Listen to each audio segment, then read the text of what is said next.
অর্থাৎ জ ফলার আগে যে অকার থাকে সেই অকারটি ওকারের মতো উচ্চারিত হবে। তোমাদেরকে আমি জিজ্ঞাসা করি, বর্গীয় জ নয় জ ফলা, কি বলো তোমরা? নিশ্চয়ই জন্য। ধ নয় জ ফলা, তোমরা কি বলো? ধন্য। সুতরাং এই যে কি জন্য তোমরা ধন্য হচ্ছ, এটা গণ্য করা দরকার। এবং বাংলাদেশের পণ্য এত বাইরে চলে যায়, এই পণ্য এর লভ্যাংশ আমরা পাই না। অতএব তোমাদের নব্য সম্প্রদায়ের সভ্য রীতি অনুসারে এ সত্য যাচাই করা দরকার। আমি কিন্তু সব শব্দগুলো ইচ্ছাকৃতভাবে জফলাযুক্ত শব্দ ব্যবহার করছি, অর্থাৎ তার আগের অটা যে ও হচ্ছে এটা দেখাচ্ছি। সুতরাং আমরা যে করি না তা নয়, করি, কিন্তু সব জায়গায় করি না। আমাদের সমতা থাকে না, সাম্য থাকে না। কিন্তু যে কোনো শিক্ষিত লোকের আচরণের একটা সমতা বা সাম্য থাকা উচিত। সুতরাং আমরা যদি বলি বন্য, তারপরেই যদি বলি বন্যা, তাহলে যেমন বন্য যদি বলি তাহলে আমাকে বন্যা বলতে হয়। আমরা বলি কন্যা, অতএব এটাও হওয়া উচিত কন্যা। এবং আমাদের দেশে অনেক কল্যাণ সমিতি আছে, কিন্তু কল্যাণ বলি না, বলি কল্যাণ। সুতরাং আমাদের দেখতে হবে যে জ ফলার আগের অকে যদি ও করি তাহলে সব জায়গায় সেটা করা দরকার। সুতরাং আমাদের গব্যঘৃত খাওয়া দরকার এবং তথ্য মন্ত্রণালয়ে যাওয়া দরকার, তথ্য মন্ত্রণালয়ে নয়। এবং রোগী যখন হয় তখন তাকে পথ্য খাওয়ানো দরকার, পথ্য নয়। এবং এই যে তথ্য, এই যে কথ্য রীতিতে অভ্যস্ত হওয়ার জন্যে আমাদের ব্যবহার করা দরকার। এটা না করলে আমাদের অত্যাচারিত হতেই হবে। সুতরাং এই যে জ ফলাযুক্ত শব্দের উদাহরণ আমরা অনেক দিলাম, এর থেকে সংগ্রহ করে এই ধরনের যত শব্দ আছে সেগুলোকে তোমরা সেই ঠিক রীতিতে সাজিয়ে নেবে এবং সাজিয়ে নিয়ে শব্দের ভাণ্ডার বৃদ্ধি করবে, শব্দের সংখ্যা বৃদ্ধি করবে এবং দেখবে যে ধীরে ধীরে অভ্যস্ত হয়ে উঠছ। এবারে অ যোগ জয়জ্ঞ, এর বেশি শব্দ পাওয়া যাবে না, কারণ জয়জ্ঞ দিয়ে বাংলা শব্দের সংখ্যা নেই বললেই চলে। এটা সংস্কৃতে এই যে যাগযজ্ঞ করে, যজ্ঞ, যজ্ঞ অন্তস্থ জয়জ্ঞ, এটা উচ্চারিত হবে যজ্ঞ। যজ্ঞ আর একটা আছে, সেটা অন্তস্থ জয় ওকার গয় জ ফলা, যোগ্য ব্যক্তি। এটা কিন্তু যোগ্য ব্যক্তি পরিষ্কার, কিন্তু যেটা জয়জ্ঞ সেটা সামান্য নাসিক্য ধ্বনি আসবে, যোগ্য। এখন আমরা সূত্র শিখে নিলাম, সূত্রের উদাহরণ জেনে নিলাম, অতএব আমাদের হয়ে গেল। এটাই আমরা এখন প্রয়োগ করব। কিন্তু প্রয়োগের আগে একটু সতর্ক করা দরকার, কারণ আমরা সূত্রে প্রবেশ করলাম, এর থেকে প্রস্থানেরও পথ জানা দরকার। কারণ সূত্রে উল্লেখ করা হয়েছে সাধারণত হয়, অকার ওকার হয়, কিন্তু অসাধারণ কিছু জায়গা আছে যেখানে হয় না। যদি আমরা সেই জায়গাটি না চিনি বা ব্যতিক্রম না জানি তাহলে কিন্তু ঘোরতর বিপদে পড়ে যাব। যেমন মহাভারতের অভিমন্যু মাতৃগর্ভে বসে পিতৃমুখে অর্থাৎ অর্জুনের মুখে বুহে প্রবেশের পথ জেনেছিল মাতৃগর্ভে বসে, কিন্তু প্রস্থানের কথা যখন অর্জুন বলে তখন সুভদ্রা ঘুমিয়ে পড়েছে, অতএব গর্ভস্থ সন্তানও ঘুমিয়ে পড়েছে। যখন কৌরবেরা বুহযুদ্ধ ঘোষণা করল, অভিমন্যু বলল যে আমি পারি, অতএব অভিমন্যু গেল। অভিমন্যু গিয়ে সপ্তরথী পরিবেষ্টিত অবস্থায় যুদ্ধ করছে, কিন্তু যখন ওরা অন্যায়ভাবে আক্রমণ করছে তখন কিন্তু অভিমন্যু বাইরে বেরোতে পারছে না, কারণ প্রস্থানের পথ জানে না। অতএব অন্যায় যুদ্ধে অভিমন্যুকে নিহত হতে হলো, রক্তাক্ত হতে হলো। সুতরাং আমরা যদি সূত্রের প্রবেশের পথ জানি কিন্তু প্রস্থানের পথ না জানি, সাধারণ সূত্র জানি কিন্তু ব্যতিক্রম না শিখি, তাহলে আমাদেরকেও অভিমন্যুর মতো রক্তাক্ত হতে হবে, বিষাদময় পরিণতি নেমে আসবে। সুতরাং খুব খেয়াল করে তোমরা এই ব্যতিক্রমটা জেনে নাও। ব্যতিক্রমের আবার স্তর আছে। প্রথম ব্যতিক্রম অর্থাৎ ব্যতিক্রম নম্বর কতে আসবে শব্দের প্রথমে যদি না বোধক অ কিংবা অন, এই যে না বোধক মানে নেগেটিভ, নেতিবাচক অ কিংবা অন কিংবা সহিতর্থে স থাকে, তাহলে কোনো অবস্থাতেই সেই অ কিংবা স ওকারান্ত উচ্চারিত হবে না।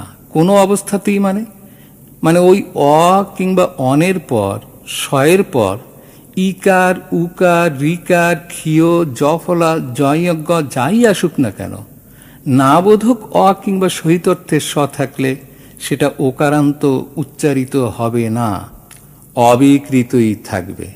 এখানে কি অবিকৃত নয়, অবিকৃত মানে ন বিকৃত। অতএব এই যে অ, এটা না অর্থে না বোধক নেগেটিভ, সুতরাং এটা অবিকৃত নয়। এটা যদি না বলতাম তোমাদের উপর নিশ্চয়ই অবিচার হয়ে যেত। অবিচার হবে? নিশ্চয়ই নয়, এটা হবে অবিচার, কারণ অটা না বোধক, বিচার নয়। সেই জন্যে মধুসূদন পড়তে গিয়ে বলছে, সহসা জলেশপাশী অস্থির হইলা। আমি শুনে তো অস্থির হয়ে উঠলাম যে এটা কি, কারণ অস্থি মানে হলো হাড়, অস্থির মানে হাড়ের, কিন্তু তা তো নয়, সে স্থির থাকতে পারছে না। সুতরাং জপি সেই নাম অবিরাম অবিরাম।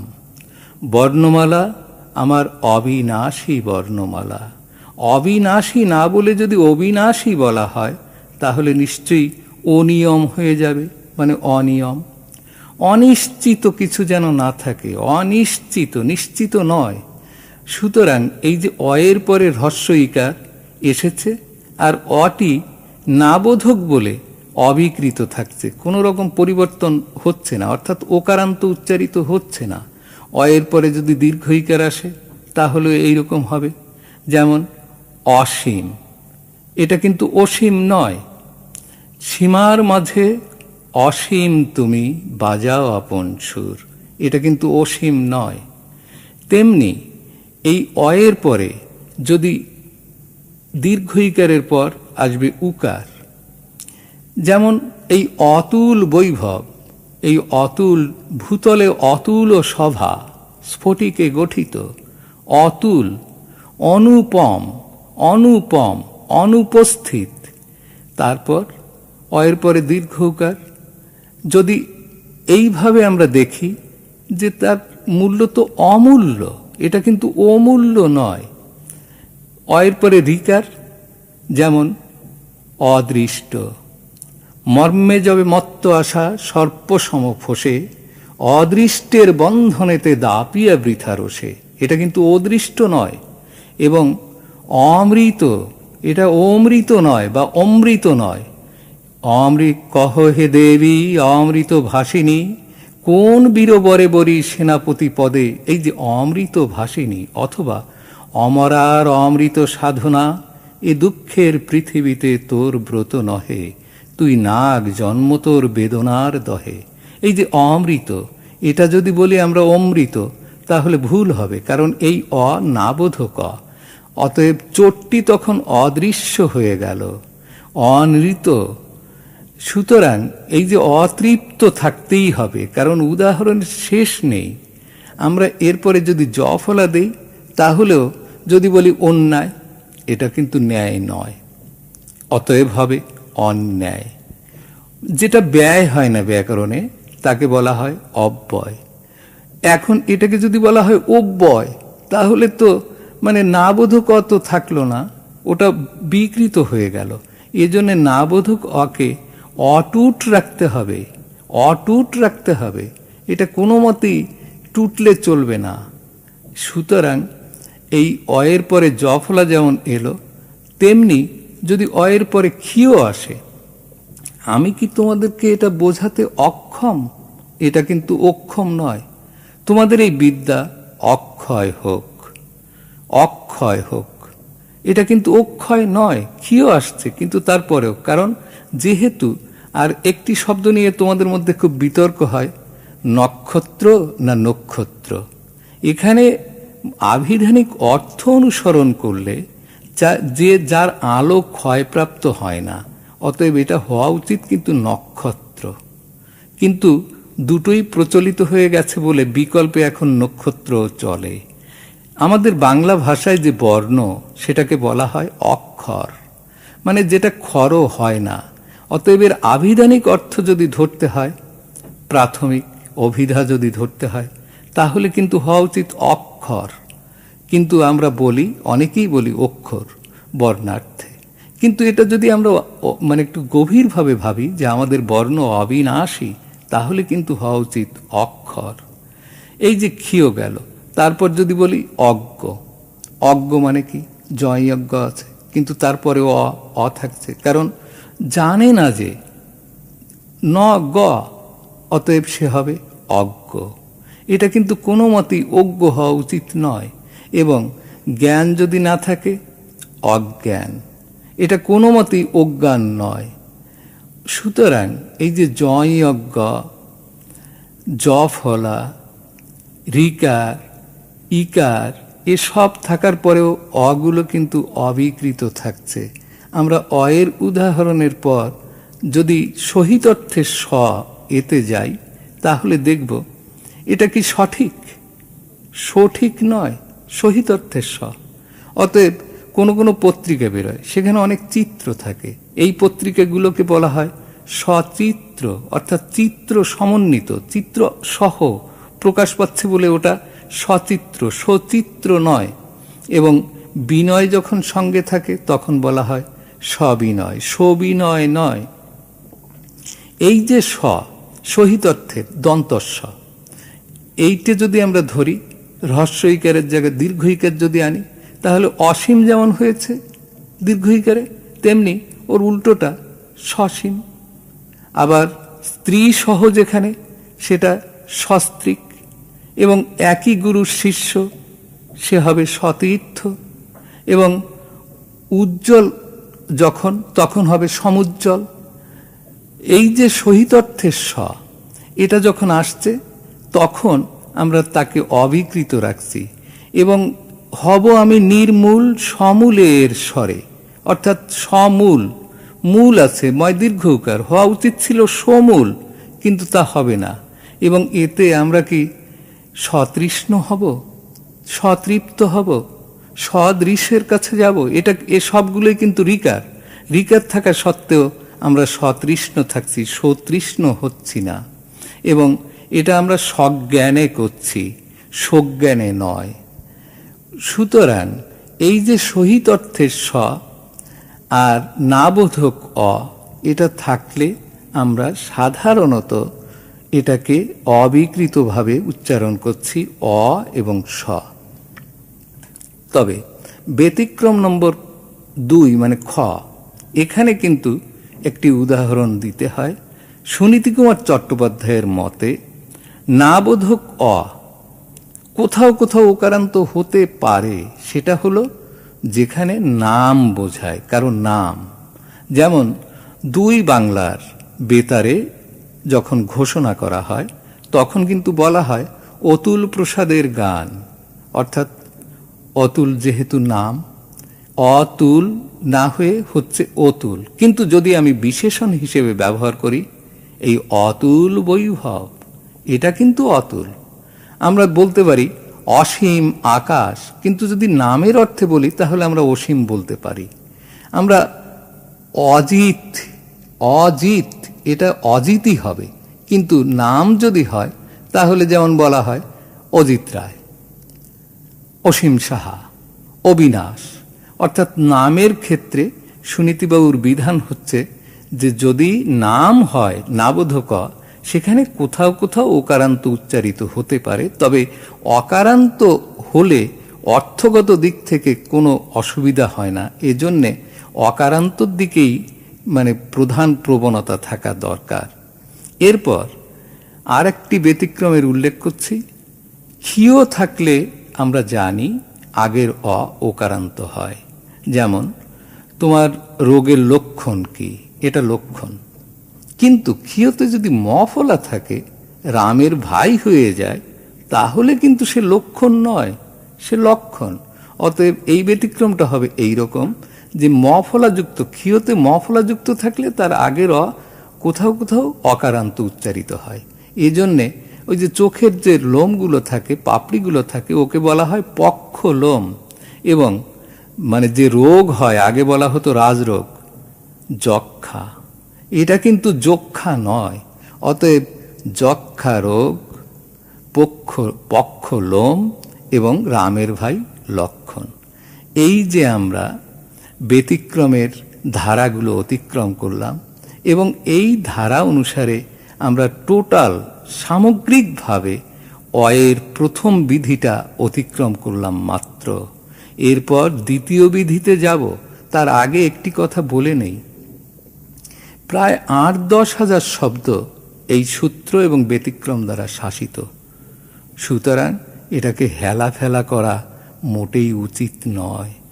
৮-১০ হাজার শব্দকে যদি নিয়ন্ত্রণ করা যায় এবং তার মূল বৈশিষ্ট্য বোঝা যায়, তাকে প্রমিত উচ্চারণে আনা যায়, তাহলে আমরা সেটা ত্যাগ করব কেন? এতক্ষণ যে নিয়মটি আলোচনা করা হলো, এটা একটু কঠিন। এবারে আমরা একটা সহজ নিয়মে চলে আসি। ২ নম্বর, সেটা হচ্ছে শব্দের প্রথমে যদি অকারান্ত বর্ণে রফলা যুক্ত হয়, তাহলে সাধারণত ওকারান্ত উচ্চারিত হয়। শব্দের প্রথমে, আমরা কিন্তু বলছি প্রথমে, পয় রফলা ওকার দেইনি লেখাতে, কিন্তু বলাতে আমরা নিশ্চয়ই প্রথম বলি না। এটা খুব সহজ, কিন্তু তবুও বললাম, যেহেতু বাংলাদেশের অনেক অঞ্চলে প্রথম তো বলেই না, বলে প্রথম। প্রথম বলেই ক্ষান্ত হয় না, বলে পেথম। সুতরাং এই সূত্রটা জানা থাকলে সুবিধা হবে। আজি এ প্রভাতে রবির কর, কেমনে পশিল প্রাণের পর। প্রভাতে, প্রভাতে নয়। ব্রত, ব্রত, ব্রত নয়। শ্রম, শ্রম নয়।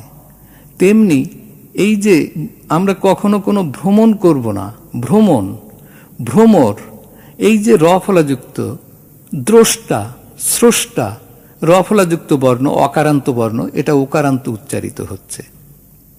সুতরাং এই যে রফলাযুক্ত বর্ণ থাকলে আমরা সাধারণত এটাকে ওকারান্ত উচ্চারণ করব, কিন্তু করব না, ব্যতিক্রম আছে। সেটা হলো রফলাযুক্ত বর্ণটির পরে যদি অন্তস্থ অ আসে, তাহলে কিন্তু অকারটি ঠিক থাকবে। যেমন ক্রম, ক্রমে ক্রমে, কিন্তু ক্রম যেমন হয় ক্রম, কিন্তু ওটা যখনই আমি ক্রয় বলবো, তখন কিন্তু ওটা অন্তস্থ অ থাকার জন্যে কয় রফলাটা অকারান্ত হয়ে যায়। তোমরা ত্রয়, ত্রয় মানে ৩, এটা কিন্তু ত্রস্ত হয়, কিন্তু যেই না অন্তস্থ আসছে তখন হয়ে যাচ্ছে ত্রয়। তোমাদের এবারে বোধহয় কিছুটা মানে চিন্তা হচ্ছে যে কি করে আমি অন্তস্থ অ কোথায় আসবে, কোথায় অকার হবে, কোথায় ওকার হবে, এটা ঠিক রাখবো কি করে? আমি তোমাদেরকে একটি সহজ পন্থা বলে দিচ্ছি, পথ। মনে করো তুমি বাইরে বেরিয়েছ, ঝড় বৃষ্টি আসছে। তুমি ভাবলে এই ঝড় বৃষ্টি বজ্রপাতের মধ্যে যাব কোথায়? তুমি দেখলে সামনে একটি আশ্রম, সেখানে গিয়ে আশ্রয় চাইলে। আমার গল্প শেষ। তুমি কি দেখলে সামনে? আশ্রম। অর্থাৎ যখন ম আসছে তখন তালব্যস্বয় রফলা ওকারান্ত উচ্চারিত হচ্ছে। কিন্তু যখন তুমি চাইলে কি? আশ্রয়। অর্থাৎ যখন তুমি আশ্রয় চাচ্ছ তখন অন্তস্থ, এই জন্যে অকারান্ত বলছো।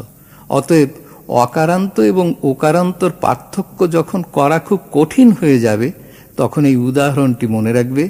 ঝড় বৃষ্টির মধ্যে সামনে দেখবে আশ্রম, চাইবে সেখানে আশ্রয়। এবারে সহজ সূত্রের পর আমরা যাব একটি খুব প্রয়োজনীয় দরকারি সূত্রে, এবং আমাদের প্রতিদিনের জীবনে এটা দরকার হবে। আমি তোমাদেরকে এটা পরিষ্কারভাবে জানাতে পারি যে এখন যে সূত্রটি আলোচিত হবে, এই সূত্রকে বাদ দিয়ে জীবনে আর একটি দিনও তোমার চলবে না। প্রতিদিনের জীবনে, দৈনন্দিন জীবনে ভাষা ব্যবহারের ক্ষেত্রে এই সূত্র কোনো না কোনোভাবে আসবেই আসবে। তুমি এটাকে কোনো মতেই ঠেকাতে পারবে না। এ আসবে, অনিবার্য, অপরিহার্য। এই যে অনিবার্য মানে যা নিবারণ করা যায় না, নাবুদো ক। সুতরাং এই অনিবার্য সূত্রটি তোমাদের জানা দরকার। তোমরা সাধু এবং চলিত ভাষা জানো, আমি বিস্তারিত আলোচনা করব না সে ভাষা নিয়ে, তবে শুধু এইটুকু স্মরণ করিয়ে দেব যে সাধু ভাষা এবং চলিত ভাষার প্রধান পার্থক্য হচ্ছে সর্বনাম এবং ক্রিয়াপদে। সাধু ভাষাতে সর্বনাম এবং ক্রিয়াপদের পূর্ণাঙ্গ রূপের ব্যবহার হয়, আর চলিত ভাষায় তার সংক্ষিপ্ত রূপ ব্যবহার করা হয়। যেমন তাহারা সেই দিন ভাত খাইয়া ছিল, এখানে চলিত ভাষায় রূপান্তর করলে হবে তারা সেদিন ভাত খেয়েছিল। তাহারা হয়ে গেল তারা, সেই দিন হয়ে গেল সেদিন, খাইয়া ছিল হয়ে গেল খেয়েছিল।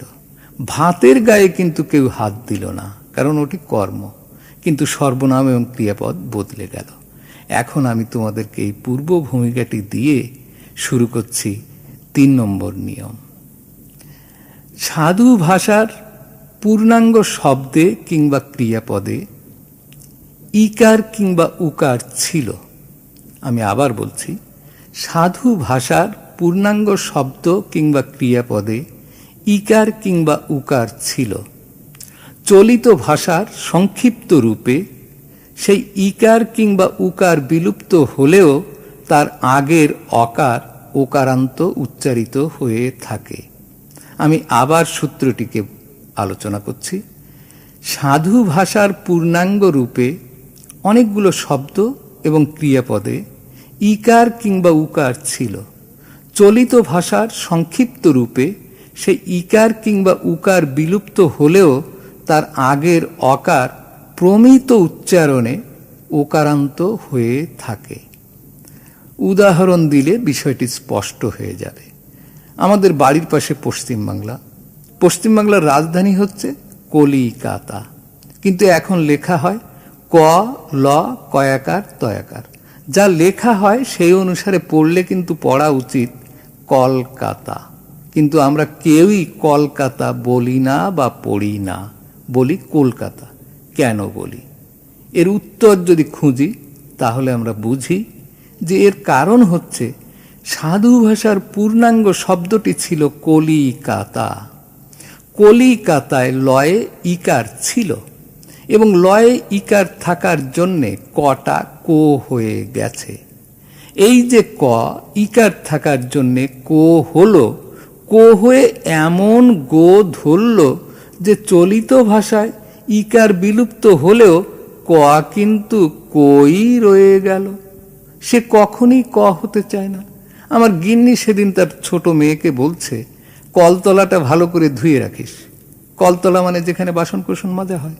এখন এই যে কলতলাটা ধুয়ে রাখিস, এটা কিন্তু ক ল, ত লয়াকার। কলতলার কল আর কলকাতার কল বানান কিন্তু অবিকল এক, ক ল।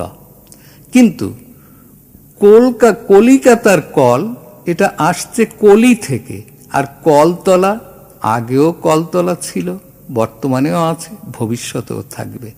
অতএব কলতলা কিন্তু কোলতলা হবে না কোনো মতে। কিন্তু কলকাতা এটা কলিকাতা থেকে যেহেতু আসছে, এজন্য হবে কলকাতা। এটা কলকাতা কোনো মতেই হবে না। একটি শব্দের উদাহরণ দিয়ে আমরা বেশি সময় নষ্ট করব না, আরও শব্দ আনি। যেমন হরিতকি, হরিতকি থেকে আসছে সংক্ষিপ্ত রূপে হর্তকি, এটা হর্তকি হবে না। যেমন পলাশী বাজারে একদিন এক ভদ্রলোক, বিশিষ্ট ভদ্রলোক, দোকানিকে বলছে, এই দোকানি, আমাকে গোটা কয়েক সজনে দাও তো। আমি আর থাকতে পারলাম না, মাস্টারির স্বভাব তো। আমি তাকে বললাম, আপনি কি বলছেন? যেই না বলছি বলছেন, উনি আমার দিকে তাকিয়ে বললেন, আপনি বলছেন কেন? বলছেন কেন? আমি বললাম, আপনি যদি সজনে বলেন আমাকে তো তাই বলতে হয়। উনি বুঝতে পারছেন, উনি আমাকে ধরে নিয়ে একটু দূরে চলে গেলেন এবং যাওয়ার পরে সূত্রটি শুনলেন, বুঝলেন, এবং বোঝার পর এই ভদ্রলোক এমন যে এখনো মাঝে মধ্যে আমার কাছে আসেন। এই যে সজিনা, সজিনা থেকে আসছে সজনে, অতএব সজিনা থেকে সজনে, ফড়িয়া থেকে ফোড়ে, বড়িয়া থেকে বড়ে, ধরিয়া থেকে ধরে, মরিয়া থেকে মরে, সরিয়া থেকে সরে, ধসিয়া থেকে ধসে। এই যে ইকার ছিল, ইকার চলিত ভাষার সংক্ষিপ্ত রূপে উঠে গেছে। অতএব আমি যদি বলি এটা পচে গলে যাচ্ছে, হবে কি? পচিয়া গলিয়া যাচ্ছে, অতএব পচে গলে যাচ্ছে।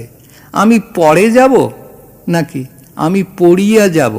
এখন একটি বাক্য বলি, হয়তো তোমাদের অনেকে এখন সংশয় যাচ্ছে যে লেখা ক রয়কার, এক জায়গায় বলতে হয় করে, আর এক জায়গায় বলতে হয় করে, এটা কি করে সম্ভব? আমি এখানে ক্লাস করছি, ক্লাস করে বাড়ি যাব, দেখব যে সে কাজ করে।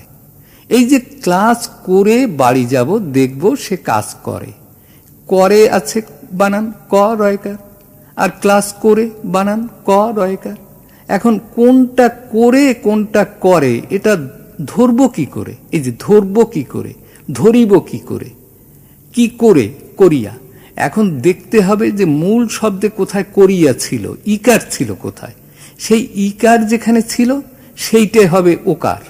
আর যেখানে সমাপিকা ক্রিয়া, কোনো অসুবিধে নেই, সেখানে কিন্তু করে। যেমন আমি এখানে বসে বসে তোমাদেরকে বক্তৃতা করছি, হবে না। আমি এখানে বসিয়া বসিয়া তোমাদিগকে বক্তৃতা করিতেছি। অতএব এই যে ইকার যেখানে ছিল তার বিকারে ওকারান্ত হবে।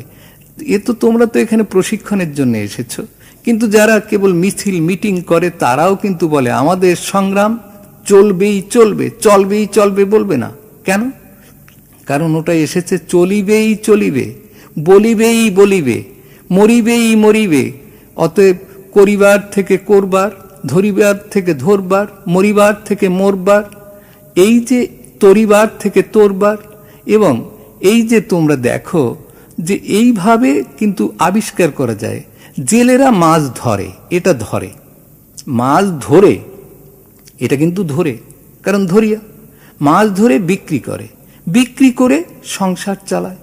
অতএব কোথায় ধরে কোথায় ধরে, কোথায় করে কোথায় করে, এটা নিশ্চয়ই ভালো করে ধরতে পারছ, ধরতে পারছ, ধরতে পারছ নয়। এই যে ইকার ছিল, ইকার বিলুপ্ত হয়েছে চলিত ভাষাতে।